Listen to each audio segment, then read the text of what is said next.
Jadi jangan cuma berdasar ayat-ayat yang mengatakan dari tanah yang dibentuk kemudian kita mengambil kesimpulan tanah mentahan itu dibentuk ya sebentuk manusia kemudian jadilah manusia yang hidup. Bukan. Karena ayat-ayat yang lainnya mengatakan itu disaripatikan. Jadi ada komponen airnya, ada saripati dari tin, ada saripati dari lumpur yang hitam yang berbau, ada tanah liat kering, dan seterusnya. Itu secara kimiawi sebetulnya menunjukkan adanya unsur-unsur hara di sana. Kemudian ketika proses penciptaan di dalam rahim itu, Allah mengatakan kepada malaikat, "Tsumma qulna lil malaikatis judu li Adam." Fasajadu ila iblis. Para malaikat bersujud dalam proses penciptaan, ya, menghormati, memuliakan makhluk yang diciptakan oleh Allah di dalam rahim itu. Mereka menghormati kecuali iblis.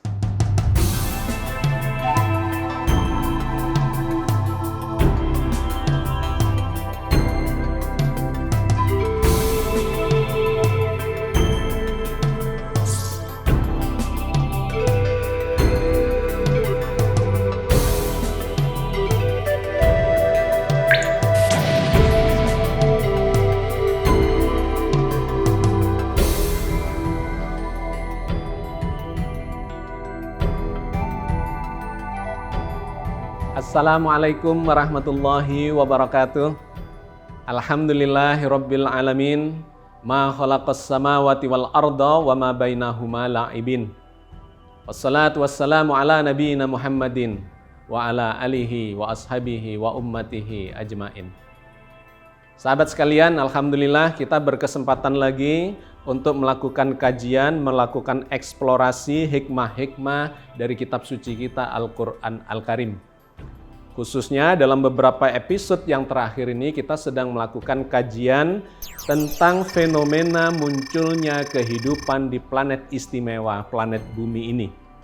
Dan lebih khusus lagi, kita menyoroti bagaimana munculnya kehidupan manusia, peradaban yang tertinggi di planet bumi ini yang di mana kita berada di dalamnya. Di episode-episode yang lalu dan khususnya di episode yang baru lalu, episode 22, kita sudah membahas tentang penciptaan Nabi Adam dalam versi Al-Quran. Karena memang versinya banyak. Ada yang versi dari kitab suci yang lain. Ada versi dari kisah-kisah Israiliyat. Ada versi dari catatan sejarah, hadis. Ada versi dari dalam Al-Quran, ada versi dari ilmu pengetahuan.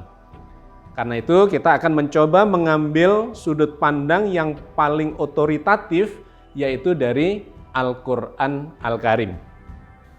Di episode yang lalu kita sudah mengambil belasan ayat dari dalam Al-Quran untuk mendapatkan gambaran yang komprehensif dan holistik tentang munculnya makhluk atau manusia, ya, yang selama ini difahami sebagai manusia yang pertama di planet bumi ini, tetapi kita sudah melakukan kajiannya di episode sebelumnya lagi, di episode 21, bahwa sejarah, ya, pencocokan antara informasi sejarah dengan Al-Quran itu tidak klop, yang kemudian mengarah kepada kesimpulan bahwa Adam itu bukan manusia pertama. Kemudian kita lanjutkan dengan mengkaji belasan ayat dari dalam Al-Quran, yang kemudian juga menunjukkan bahwa versi Al-Quran, ya, yang ini akan kita tuntaskan pada kesempatan kali ini, bahwa versi Al-Quran itu menunjukkan memang Adam itu bukan manusia pertama, melainkan manusia yang sudah berada dalam generasi kesekian di dalam peradaban manusia modern. Dan yang lebih menarik lagi kemudian ayat-ayat Al-Quran mengatakan ada mekanisme umum yang dijelaskan oleh Al-Quran bahwa manusia dan termasuk Nabi Adam itu diciptakannya tidak secara tiba-tiba, yaitu tanah yang dibentuk seperti bentuk manusia, kemudian diucapi kun fayakun, kemudian jadilah tiba-tiba menjadi manusia seutuhnya. Kita sudah membahas sebagiannya di episode yang lalu, bahwa Al-Quran menunjukkan Adam itu adalah bagian dari proses manusia kolektif secara keseluruhan. Di mana ayat-ayat di dalam Al-Quran yang bercerita tentang manusia itu menunjukkan proses, menunjukkan proses bukan tiba-tiba dari tanah yang dibentuk kun fayakun langsung menjadi sebentuk manusia yang hidup, melainkan ada prosesnya.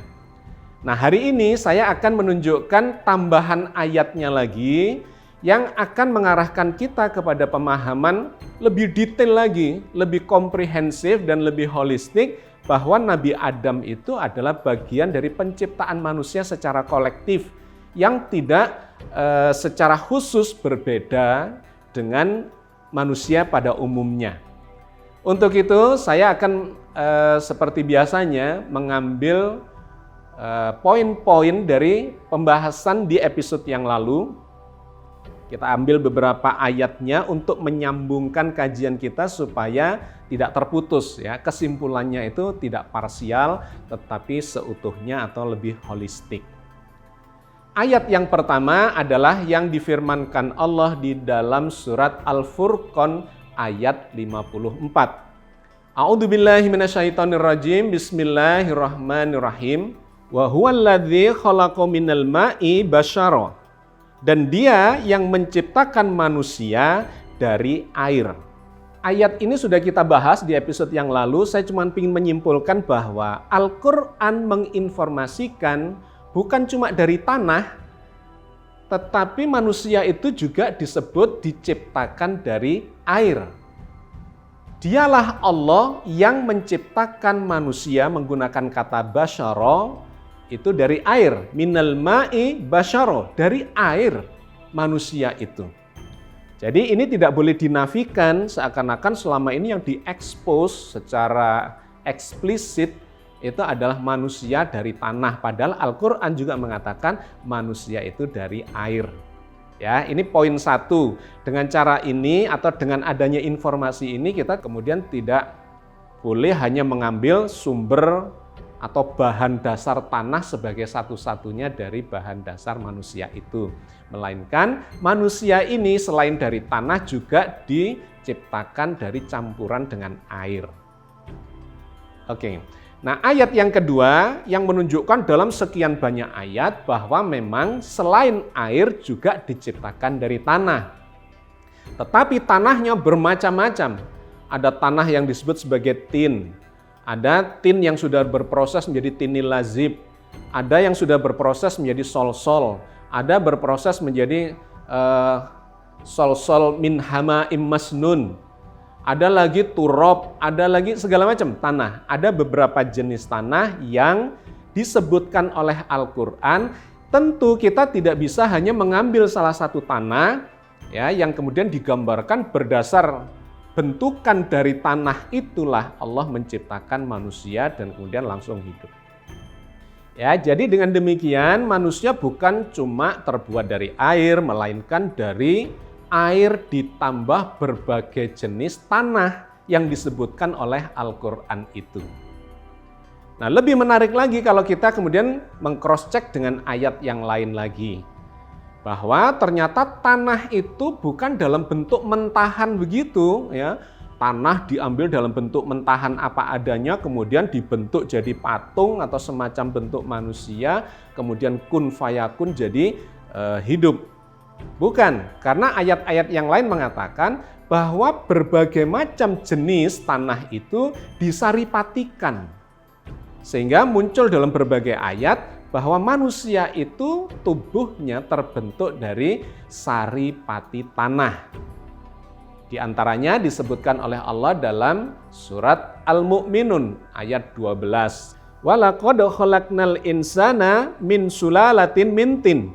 Dan sesungguhnya kami telah menciptakan manusia dari saripati tanah.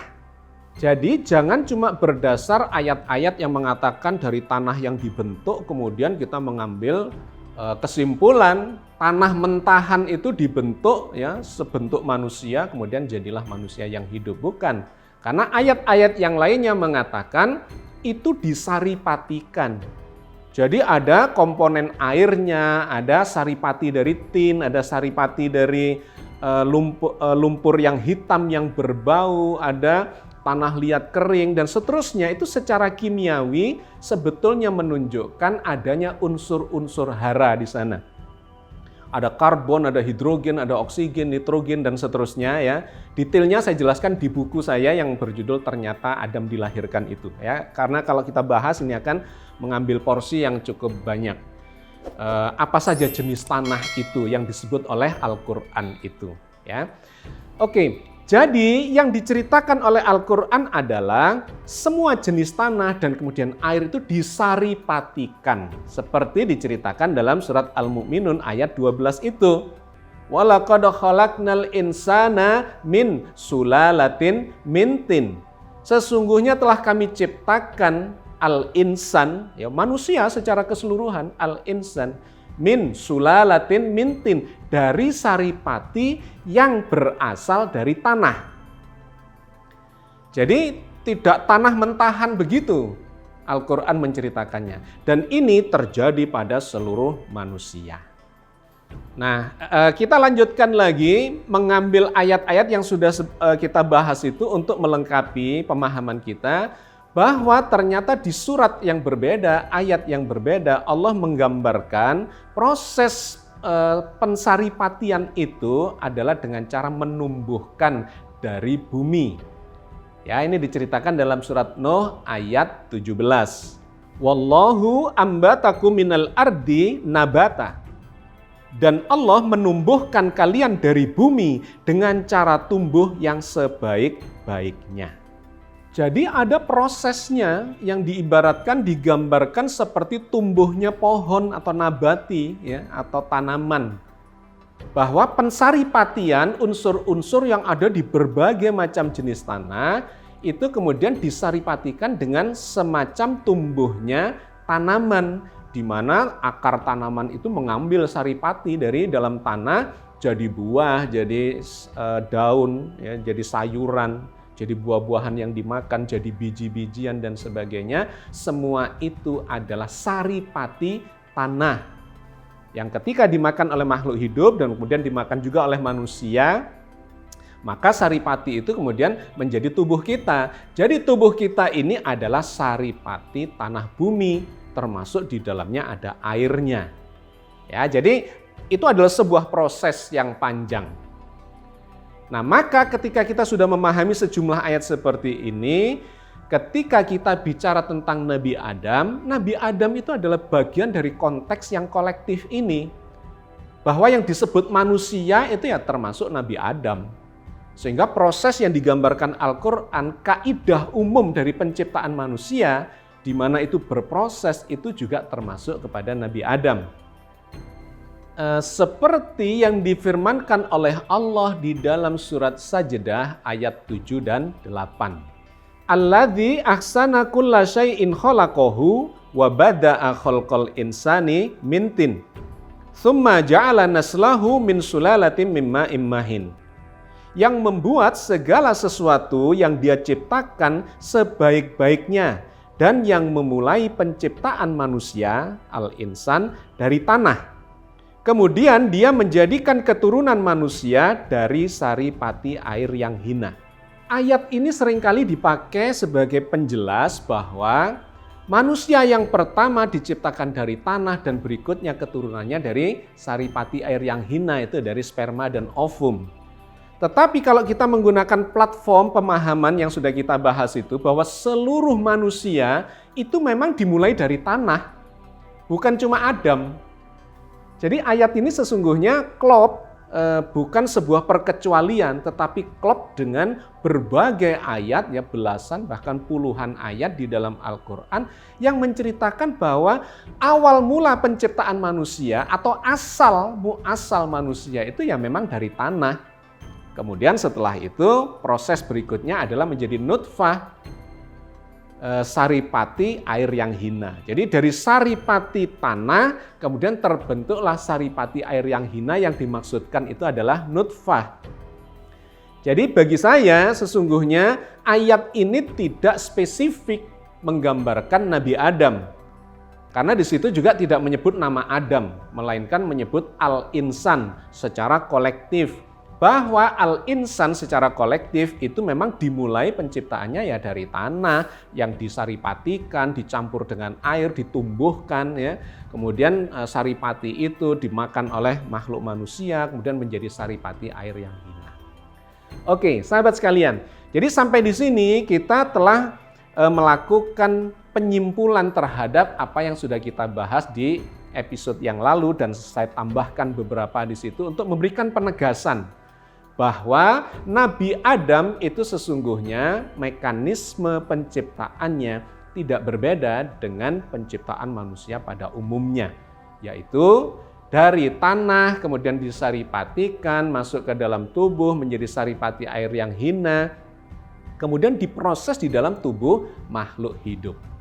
Nah, untuk menegaskan ini kita ambil lagi ayat-ayat yang berbeda ya, yang semakin eksplisit menjelaskan bahwa Nabi Adam itu adalah bagian dari mekanisme umum, mekanisme lazimnya penciptaan manusia yang diceritakan dalam belasan atau puluhan ayat di dalam Al-Quran. Nah, di beberapa ayat berikut ini Allah menjelaskan tentang secara spesifik yang menuju kepada penciptaan Nabi Adam itu.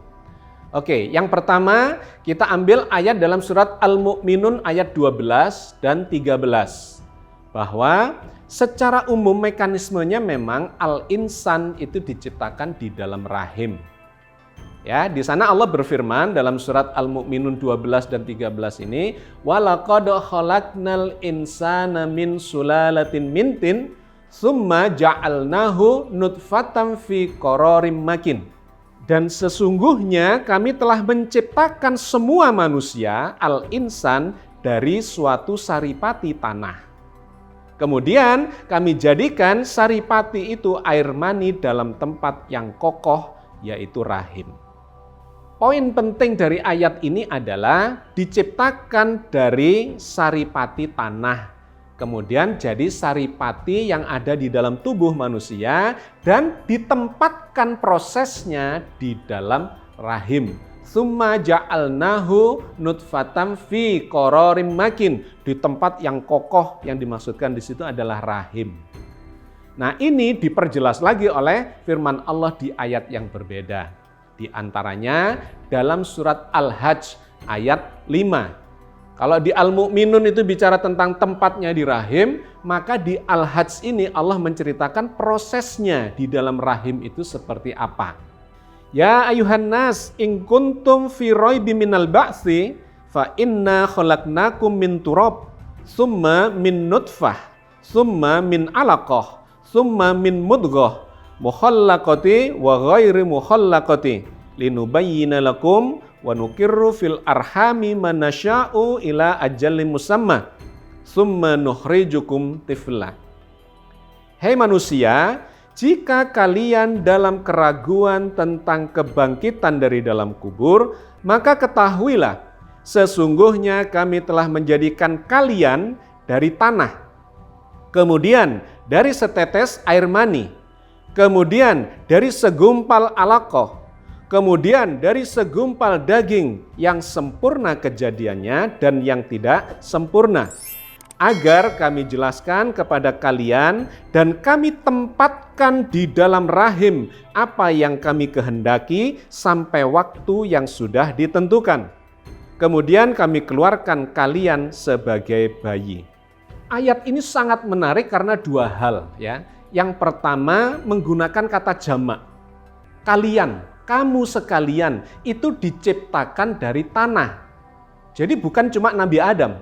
Kalian semuanya ini diciptakan dari tanah, kemudian disaripatikan, ditempatkan di dalam rahim, kemudian prosesnya dari nutfah menjadi segumpal alaqah, menjadi mudghah yang jadi atau tidak jadi ya, sempurna dan tidak sempurna, dan seterusnya sampai dikeluarkan menjadi seorang anak atau seorang bayi.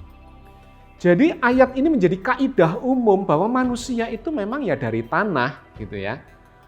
Bukan hanya Nabi Adam, itu kepada siapa saja. Ayatnya banyak yang sudah kita bahas itu ya. Jadi poin pentingnya adalah kaidah umum yang diceritakan oleh Al-Qur'an, semua manusia itu dari tanah tapi tidak melalui proses yang seketika, melainkan proses yang sangat panjang di mana disaripatikan dan kemudian diciptakan, dibentuk oleh Allah di dalam rahim. Oke, semakin jelas lagi, kita ambil ayat yang berbeda yang mengatakan bahwa memang dibentuknya itu bukan di luar rahim, melainkan di dalam rahim. Di dalam surat Ali Imran ayat 6 sekali lagi Allah mengatakan dan memberikan penegasan dengan kalimat-kalimat yang lebih spesifik bahwa manusia ini memang dibentuknya, dibentuk, diciptakan dan dibentuk rupanya, tubuhnya itu di dalam rahim. Surat Ali Imran ayat 6 itu berbunyi begini. Huwallazi yusawwirukum fil arhami kaifa yasha. La ilaha illa huwal azizul hakim. Dialah yang membentuk tubuh kalian di dalam rahim sebagaimana dikehendakinya. Tidak ada Tuhan melainkan Dia yang maha perkasa lagi maha bijaksana. Semakin gamblang, ayat ini menjelaskan bahwa pembentukan tubuh manusia itu memang di dalam rahim. Huwallazi yusawwirukum fil arhami kaifa yasha. Itu menggunakan kata jamak, kum, bukan ka. Kalau menggunakan kata ka, tunggal, maka itu hanya menunjuk kepada seseorang. Tetapi di sini Allah menggunakan kata yusawwirukum fil arham. Allah membentuk tubuh kalian di dalam rahim. Tentang pembentukan tubuh manusia di dalam rahim itu semakin jelas ketika kita membaca surat Al-A'raf ayat 10 dan 11. Di mana Allah mengkaitkan pembentukan manusia di dalam rahim itu bukan cuma kaidah umum terhadap manusia pada umumnya, melainkan juga menyinggung kepada penciptaan Nabi Adam. Walaqad makannakum fil ardi wa ja'alna lakum fiha ma'ayis. Qalilan ma tashkurun. Sesungguhnya kami telah menempatkan kamu sekalian di muka bumi dan kami adakan bagi kalian di muka bumi itu sumber penghidupan. Amat sedikitlah kalian bersyukur. Ayat ini bercerita manusia secara kolektif yang ditempatkan oleh Allah di muka bumi ini. Walaqad makannakum fil ardi. Dan sungguh kamilah yang menempatkan kalian, itu menggunakan jamak, makan nakum, bukan makan naka, cuma satu, tetapi kolektif, fil ardi. Dan Allah menyediakan sumber-sumber kehidupan, sumber penghidupan di mana semuanya sudah tersedia sehingga terjadi proses kehidupan yang sustainable, yang bisa berkelanjutan. Nah, menariknya ketika dilanjutkan di ayat 11-nya, Allah mengkaitkan ini dengan Nabi Adam. Walaqad khalaqnakum tsumma sawwarnakum tsumma qulna lil malaikati isjudu li Adam. Fasajadu illa iblis lam yakum minas sajidin. Sesungguhnya kami telah menciptakan kamu sekalian, lalu kami membentuk tubuh kalian, kemudian kami katakan kepada para malaikat, bersujudlah kamu kepada Adam. Maka mereka pun bersujud kecuali iblis. Dia tidak termasuk mereka yang bersujud. Ayat ini menjadi sangat menarik karena mencampurkan antara cerita atau informasi manusia kolektif dengan kasusnya Nabi Adam yang tunggal. Sehingga kita tidak bisa memisahkan bahwa yang tunggal itu adalah bagian dari yang kolektif itu. Allah memulainya dengan kalimat walaqad khalaqnakum tsumma sawwarnakum tsumma qulna lil malaikati isjudu li Adam. Sungguh dan sungguh walaqad khalaqnakum dan sungguh kami telah menciptakan kalian. Itu menggunakan jamak. Tsumma sawwarnakum, kemudian kami membentuk tubuh kalian. Kata sawwarnakum ini mengingatkan kita kepada ayat yang sebelumnya tadi. Yusawwirukum, Allah membentuknya di mana? Fil arham, di dalam rahim. Kenapa ini dikaitkan ke sana? Karena sama-sama jamaknya. Bahwa penciptaan manusia kemudian dibentuk itu berada di dalam rahim.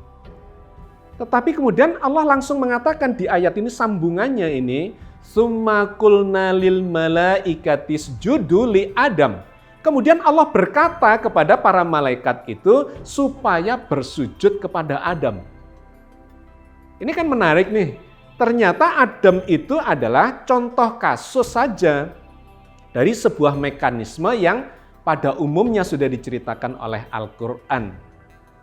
Dialah Allah ya yang menciptakan, walaqad khalaqnakum, Allah menciptakan kalian, tsumma sawwarnakum, kemudian membentuk kalian di mana fil arham, ya dikaitkan dengan ayat yang sebelumnya itu. Kemudian ketika proses penciptaan di dalam rahim itu, Allah mengatakan kepada malaikat, tsumma qulna lil malaikati isjudu li Adam fasajadu ila iblis. Para malaikat bersujud dalam proses penciptaan, ya, menghormati, memuliakan makhluk yang diciptakan oleh Allah di dalam rahim itu. Mereka menghormati kecuali iblis. Sahabat sekalian, ayat ini sangat eksplisit mengatakan bahwa sesungguhnya penciptaan Adam itu ya di dalam rahim sebagaimana manusia pada umumnya. Bahwa manusia pada umumnya itu dimulai dari tanah, iya. Dari air, iya. Dari saripati tanah yang jumlahnya banyak itu, iya.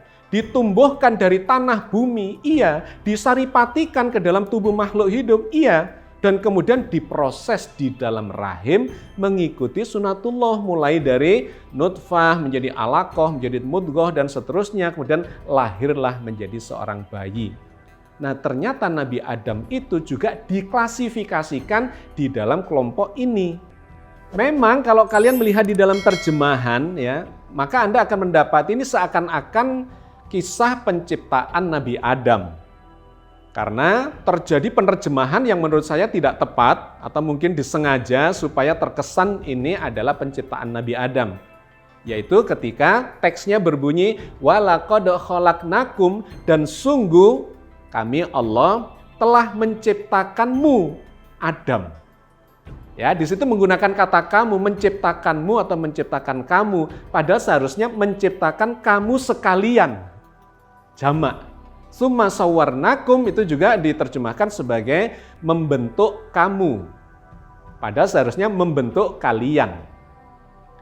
Nah, karena kalau ini kalian, kemudian berikutnya ini Nabi Adam, itu menjadi dianggap tidak klop. Ya, kita tidak bisa begitu. Seharusnya tetap pada teks aslinya bahwa Allah menciptakan kalian manusia, membentuk tubuh kalian, dan itu di dalam rahim. Dan kemudian Allah berkata kepada para malaikat untuk bersujud kepada Adam.